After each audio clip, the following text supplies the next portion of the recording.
You know what time it is. Every day. Every day I'm hustling. Every day I'm. Hey, man, come on, man. Let's go. Let's go. Week one. Y'all, it's football time in America. Week one is done. Week one in the books. It's over with. What was your most did you get to watch a lot of it? I got to watch a little bit on Sunday. Yeah. I got to watch Sunday. Some college, watch some Sunday, here and there. Go ahead.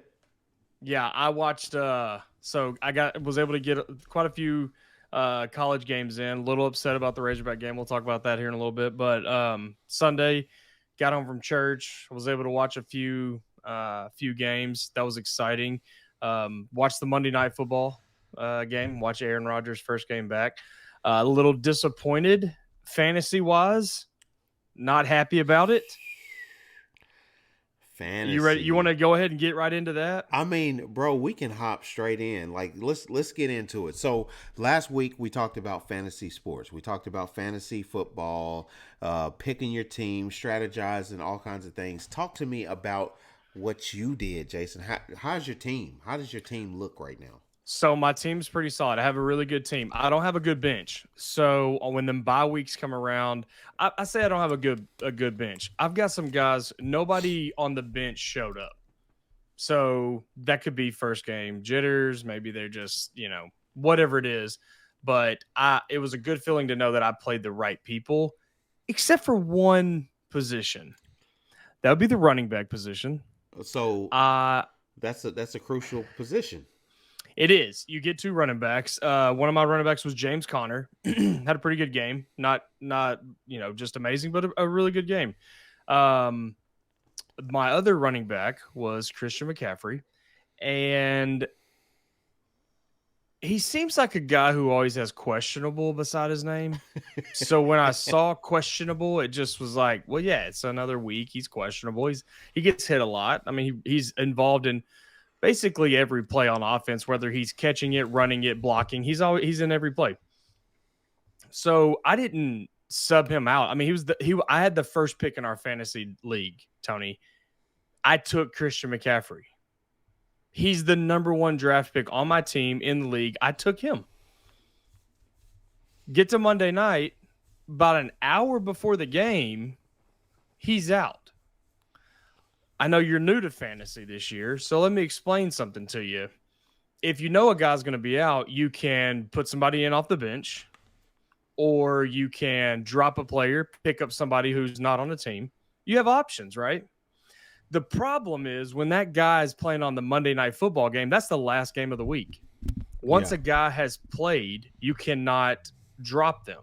So even if I go to the available players and pick up his backup, the only way for me to get the backup is to drop Christian McCaffrey from my team. So we get to Monday night, Tony. Let me explain how it is. I get to the Monday night game. I'm up 4 points. My opponent has San Francisco's defense. I have Christian McCaffrey. I don't even think I'm not even going to watch the game because it's going to be such a blowout, right? Game starts. He immediately gets 10 because remember, defenses get 10 at the start of the game. So now he's up 110 to 104.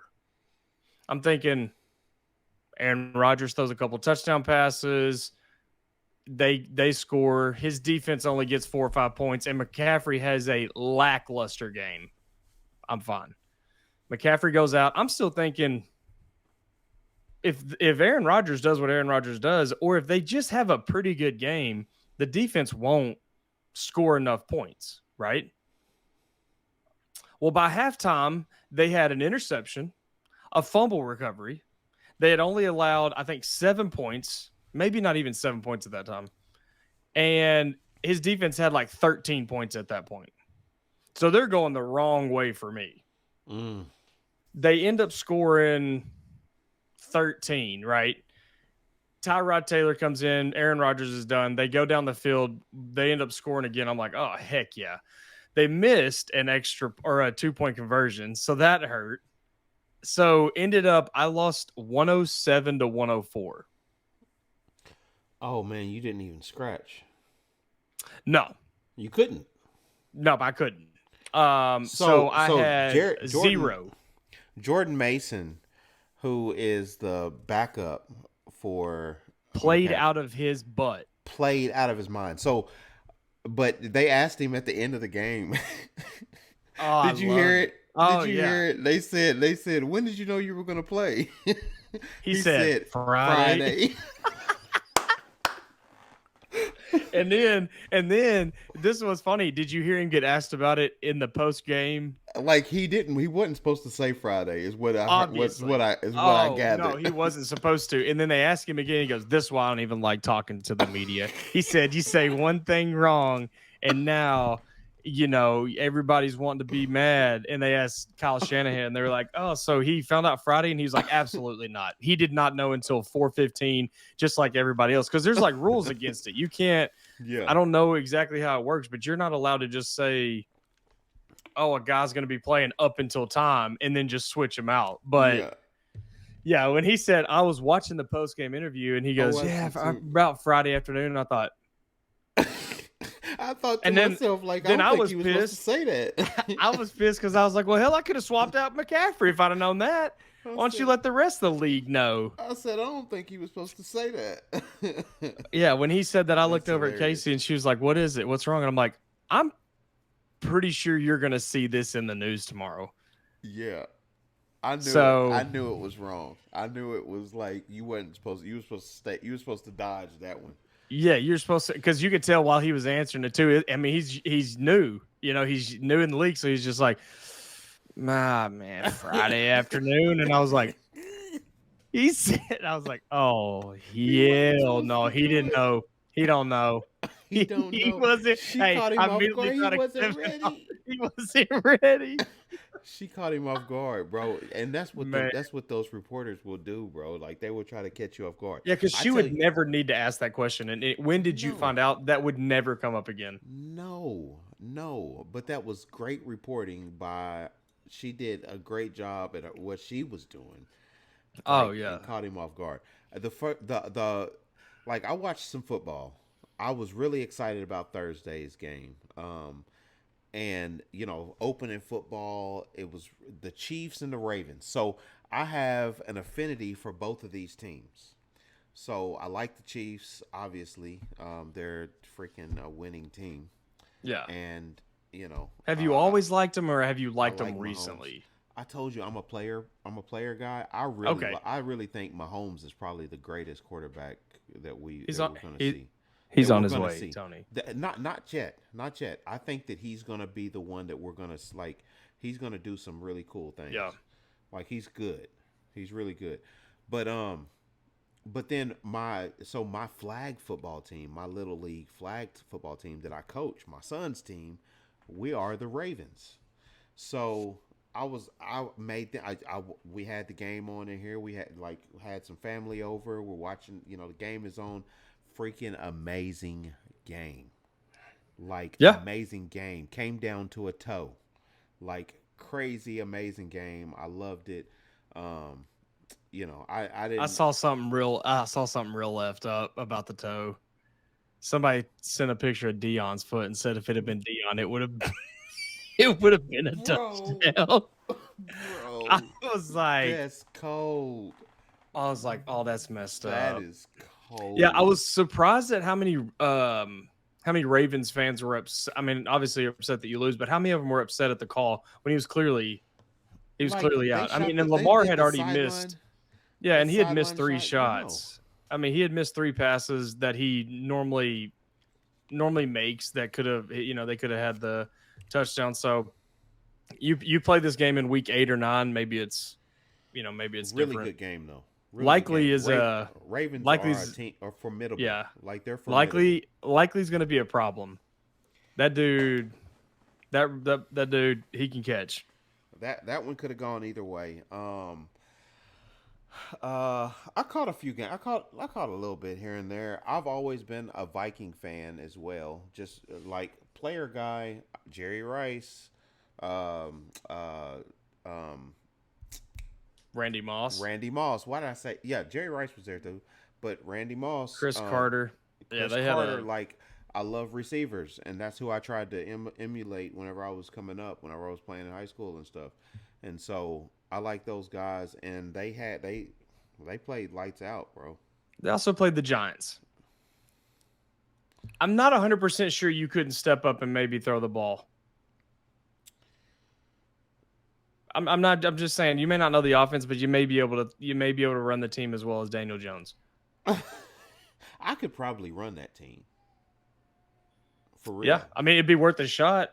For real. I'm like cold, bro. We don't really lose in our little league teams. Right. But And I bet, I mean, yeah. And then you put on pads too, you're going to look even more, formidable. I might start rocking pads at the little league game. Like it's flag football. I might think we just should rock some start wearing pads. them on the podcast.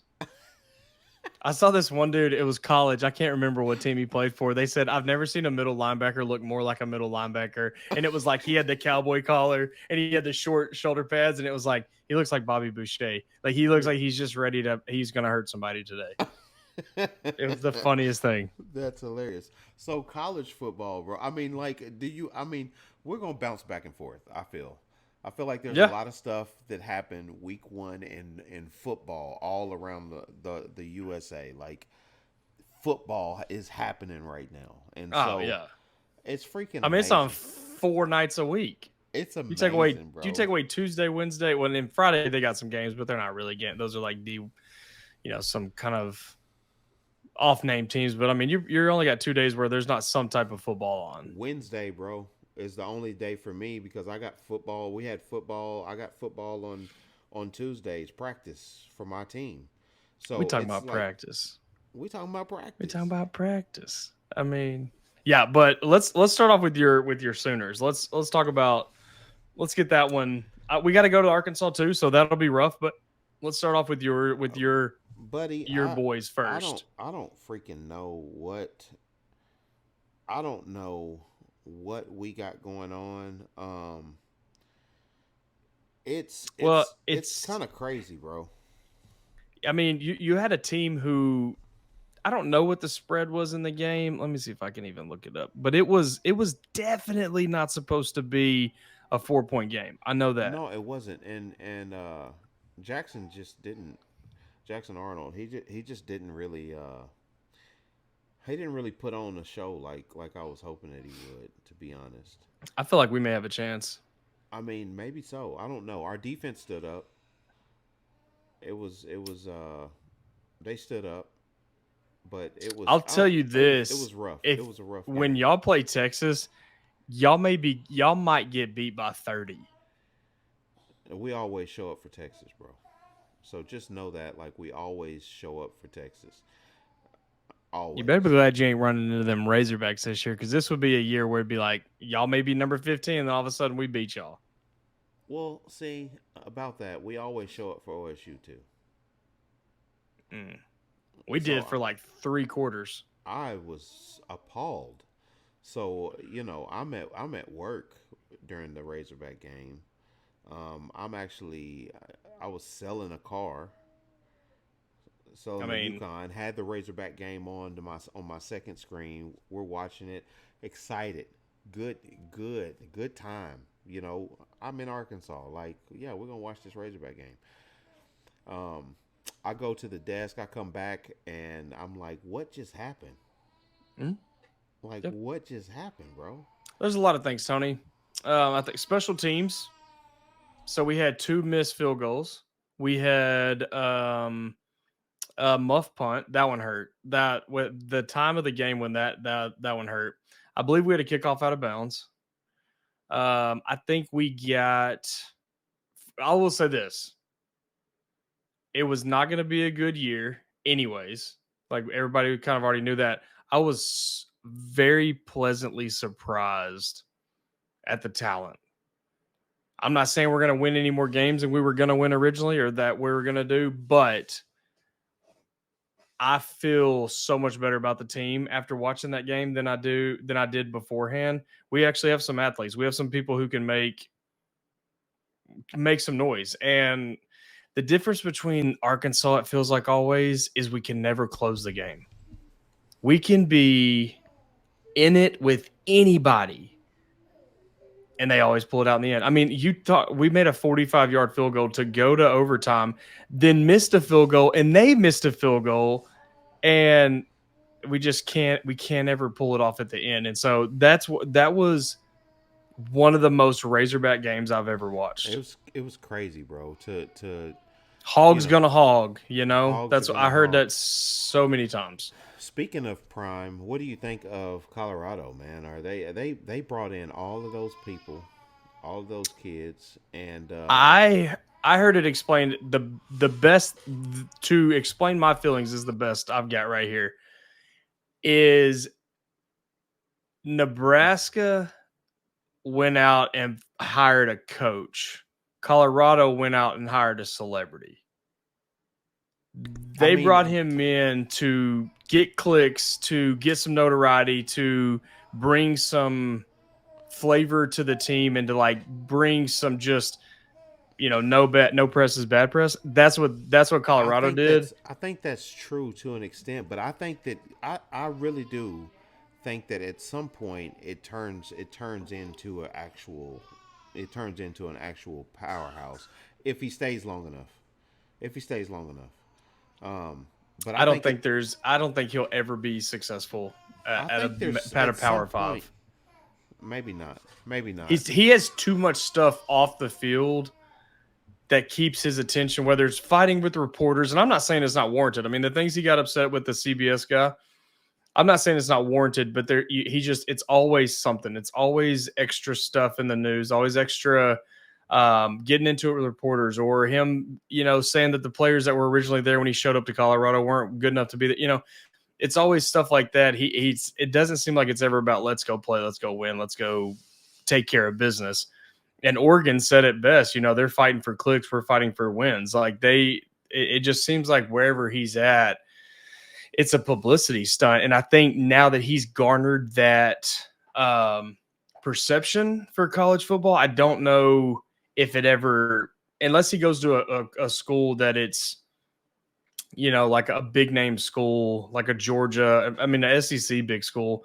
I don't think that he ever gets away from that persona of like, it's going to be a lot of theatrics when you bring him in. Like, he's going to be good. I tell you, he knows football.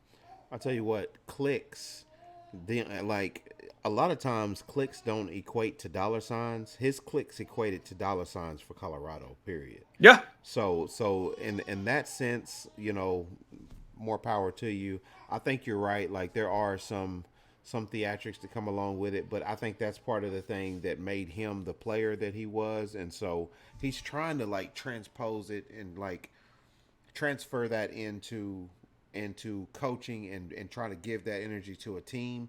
But I think you're right. Like, at some point he's got to surround himself with other coaches who can actually help him coach this team.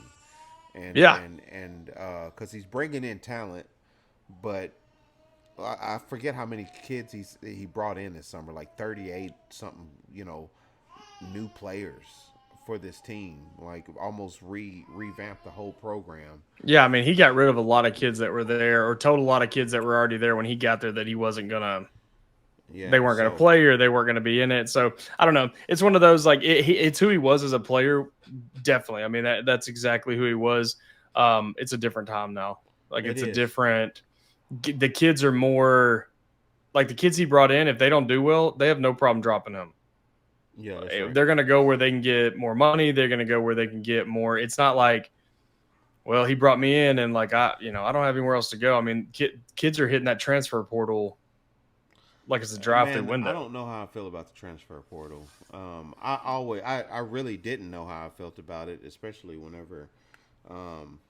Just really last year, like there was just a whole bunch of stuff year before last year, like leading into last year's season,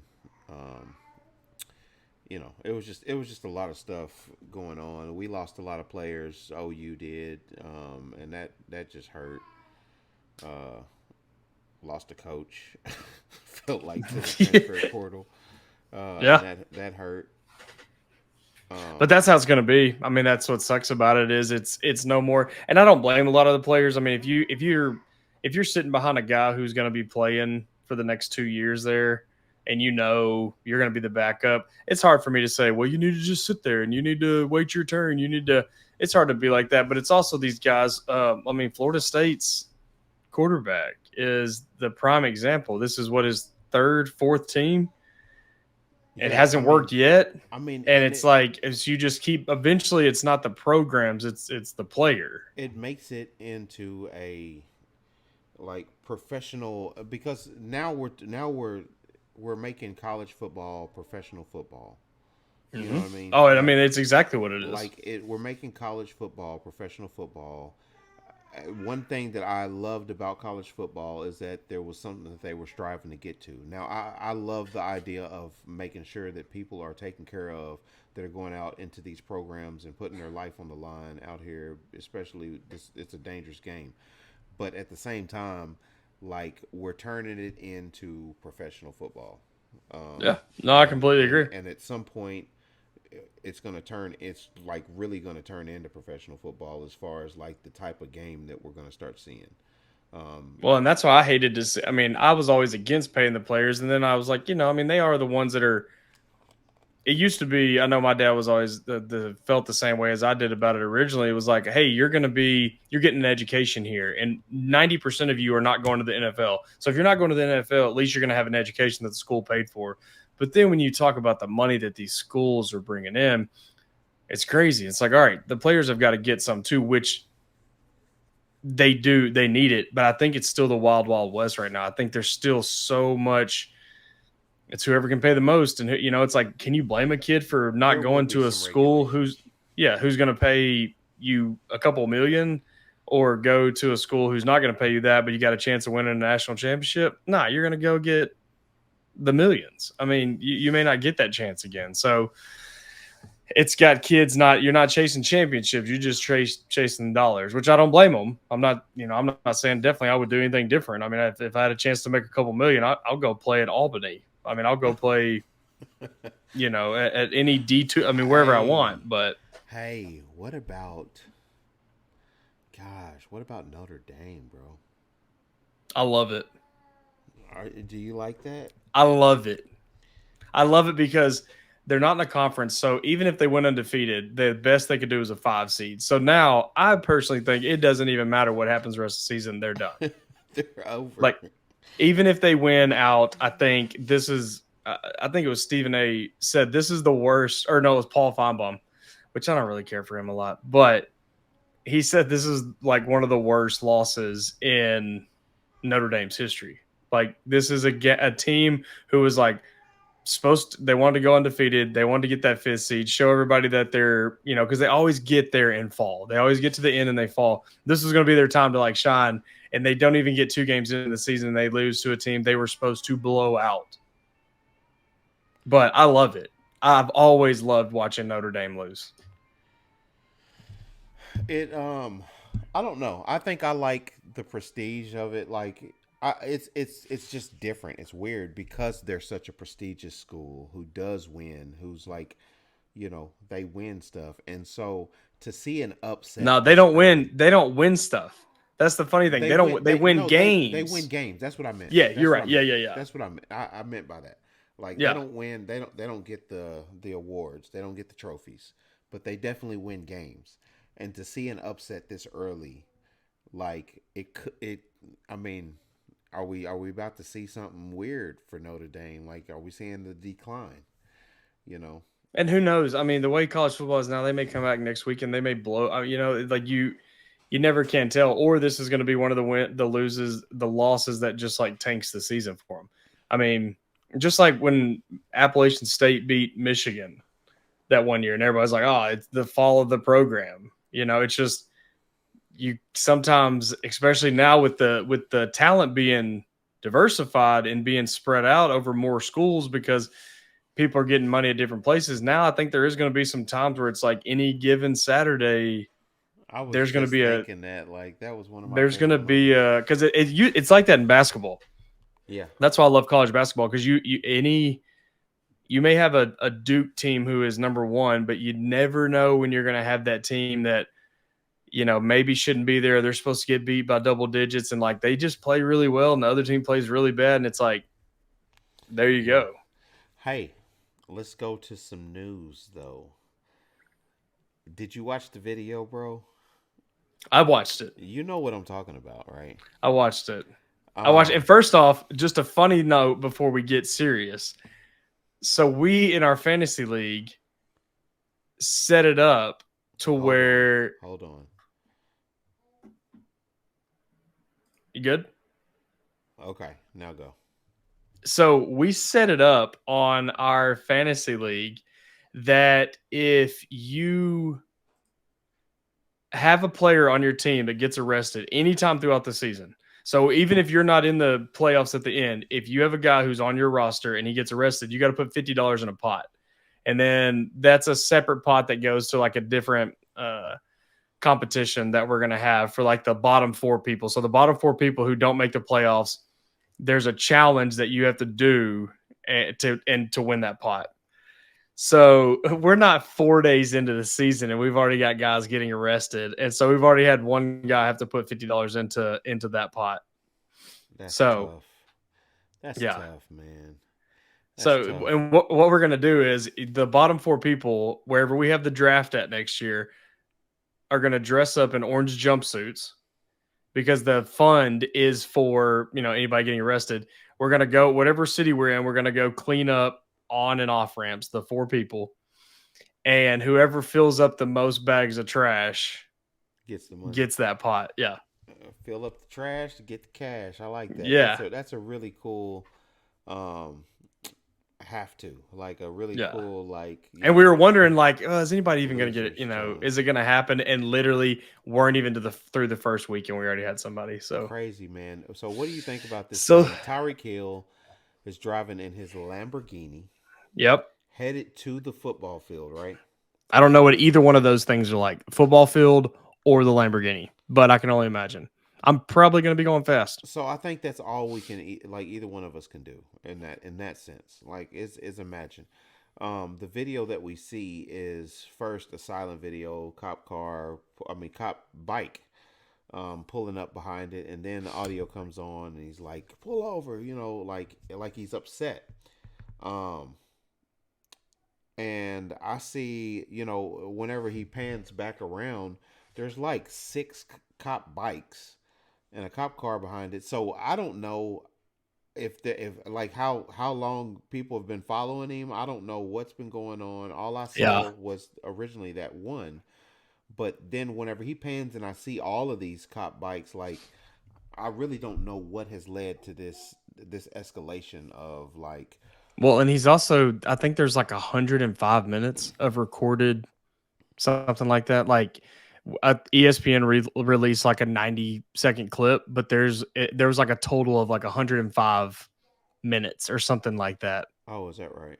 Like it's a like they recorded from the moment it started, like the chase or the pullover, whatever started, all the way to when Calais Campbell showed up, all the way through when they all the way through. So Do we know there's that it was a chase? Was it a chase? not a chase, I'm just saying the Yeah. Okay. pullover. Yeah. Like I think from the minute, because the only video I saw, it shows the cop walking up and Tyreek didn't have his window down.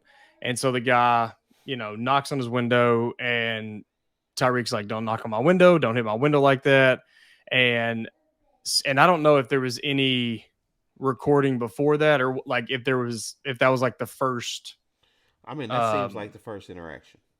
Yeah. And so it was like, and I don't know, he said he was running late. I don't know what time all this happened before game time. Like, I'm not sure when exactly it was time frame, but it seemed like he was immediately upset that he was getting pulled over. And the cop was like, like, all right, if this is how we're going to do it. And then it was just like, it was such an escalated situation from the jump. immediately, and it was like neither side was backing down, but it was crazy. It was just crazy all over that. So there's a frustration. There's several frustrations there. There's a frustration about being late, about getting pulled over, and now you're going to be even later. There's a frustration about Jason. How do you feel about being inside of your Lamborghini? Put yourself inside your Lamborghini right now, I'm in it. and regardless of whether, like, say it's not a cop, say anybody just comes up and knocks on your window, like, and you're in your Lamborghini, your $300,000 car. Like, how do you feel about that? If I'm sitting in my car and somebody randomly taps on it, I'm gonna react the exact same way that he did. Hey, If don't tap on my window. Yeah, if I'm getting pulled over for speeding, I'm probably already, to be honest, I'm gonna already have my window down. My window's Right. down. My window's already going to be down. And I think that that's where, don't get me wrong, I think it was excessive. Like the fact, like he's giving attitude, but I've seen every single cop video you ever see of somebody being pulled over where they have like the world's, worst police stops or stuff like that. It's been way worse than that before they finally ask you to get out.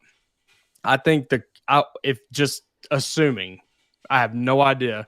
Well, I think once the cop realized who he had, I think that escalated it for the cop. I think he was like, okay, I've got a chance. Like, this is going to be a bigger situation than it is. Because don't get me wrong, Tyreek was acting like an ass.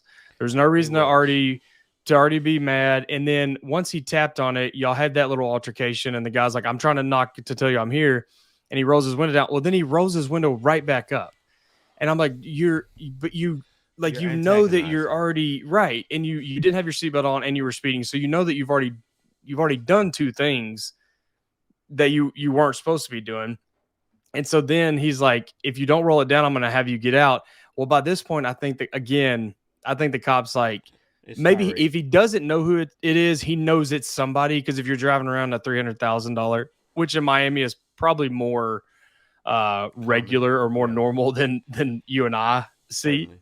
But I think that once he realized, like, I've got somebody of stature here, if you're not going to listen to me, like, I've got it recorded, I asked you, and then it snapped. And then it was like, then it just three guys pulling him out, putting him in cuffs. It seemed like it got out of hand. And then Calais Campbell showed up, and another guy on the team. I didn't recognize his name, but they pull up and they're like, hey, you need to stay back. Hey, get out of here. I'm going to tow your car.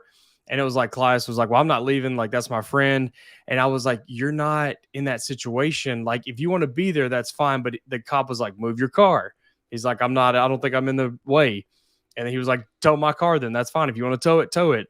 And it's just like, in that situation, you're not helping. If that guy's being a jerk already, if that cop's already pissed, or multiple cops are already mad and pissed, you're just continuing to make the situation work. If you want to be there, by all means, but just get in your car and like move it out of the way and then come back. You're perpetuating that frustration. And right. You know what? One thing, it was like the matter of fact, that part is where it kind of flipped. Like, I'll make you get out the car. Matter of fact, get out the car. Yeah. And that's where it, like, and so. Which was crazy because it was so short. It's super short. Is it excessive force? I think that there's a good case for excessive force there. There's three people. Oh, for sure. However, this is a professional football player. He's swollen. He's big. He's in this thing, and he's kind of got an attitude. I don't know. Like, I mean, I believe that. I feel like those police officers deal with people like that all the time. The rich. Yeah. I feel like it's not probably uncommon for them to pull over a Bugatti or like any kind of nice vehicle, and the person on the inside immediately being rude. I don't feel like that's probably something they're not used to dealing with. But the fact that, like you said, it went from, if you don't roll it down, I'm gonna ask you to get out, to, matter of fact, why don't you go ahead and get out now? And then, it's not funny, but it was like most of those times you see them like yank the door open. Well, this one, the doors fold up. It's like, it's so bad to be like, that's such a nice car that's got butterfly doors, and you're like sitting there yanking them up. And Yeah, and I don't know. I think he was on the phone or he was trying to call somebody, but he then the was cop like, obviously on the phone with somebody at the stadium. yeah, Is what I gathered because he was like, "I'm gonna Drew. I like think he was saying, Drew, they're arresting me. they're getting Yeah. me now." But then the cop like hanging up the phone, and it's I don't think he was resisting at all. Now, granted, like I said, he's like you said, he's a muscular dude. So I mean, I'm sure it's not as easy to just put him on the ground and put him in handcuffs. And he was maybe not resisting, but he was also probably being a little stiff. But it was like he's not fighting, y'all. Like he's not trying to retaliate or fight or cause any physical confrontation. I feel like words it are not was words are not like you can talk crazy to a police officer. You shouldn't because yeah. they can make it bad for you. But you can talk like That's what I'm words are saying. not harm. Like words are not bodily harm. Words are not what's the word I'm looking for? Well, Like yeah, it's just they're not. They may hurt your feelings, but they're not physically hurting it's you. not And it's yeah it's not a physical or like even vile. It's not like spitting on you or anything like that.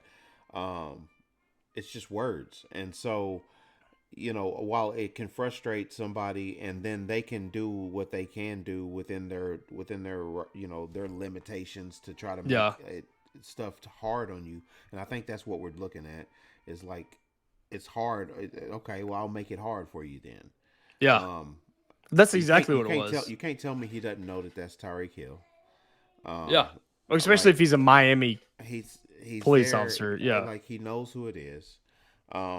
I don't know, like, is it is there some type of racial underlying to like undertone to the whole thing? I don't really know. I just think that it's kind of like I don't think it had an opportunity to be a racial undertone. Like it kind of does, well, but at and the same time, it wasn't a white cop that did it I though. know it. I know it. That's what I'm So saying. that's why if it was, I'll say this: if it had been a white cop, It it would would be 100%. It would. That's all you would see all over ESPN today is that it was a white officer.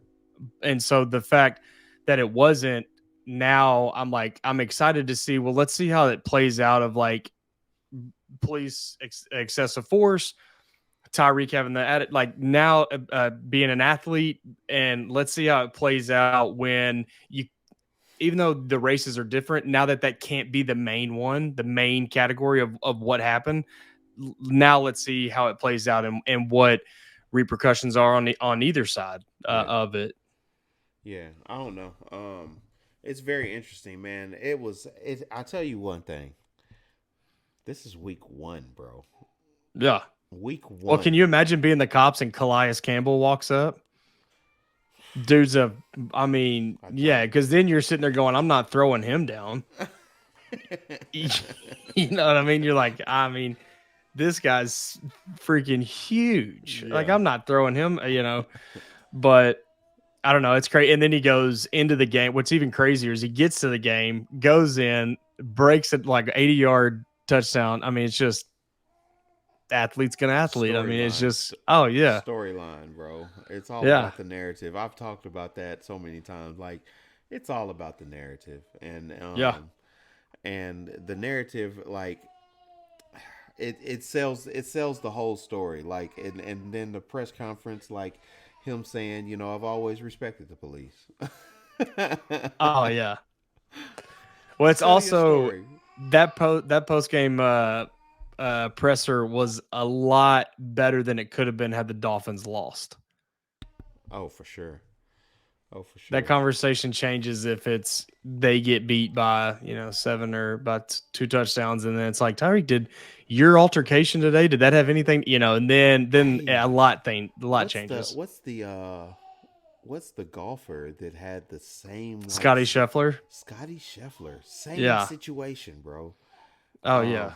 I mean, not the escalation to it, but like it really kinda it was kind of the Oh, it same. was it was so hilariously awfully done just because Scotty not knowing and was just breaking laws, like just driving through an accident and was like, yeah, no, I'm going I'm going up here. And they're like, no, you're not, pull over. And he's like, what are you talking about? I'm the golfer. I'm going in this. And they're like, He thinks it's the security for the event, and he's driving through an accident, and they jumped the hood of his car and pulled him out. And oh yeah, that's what they said. They felt bad for all the other golfers because now he's pissed off, and they they show him walking up to the tee box, and he's just many men.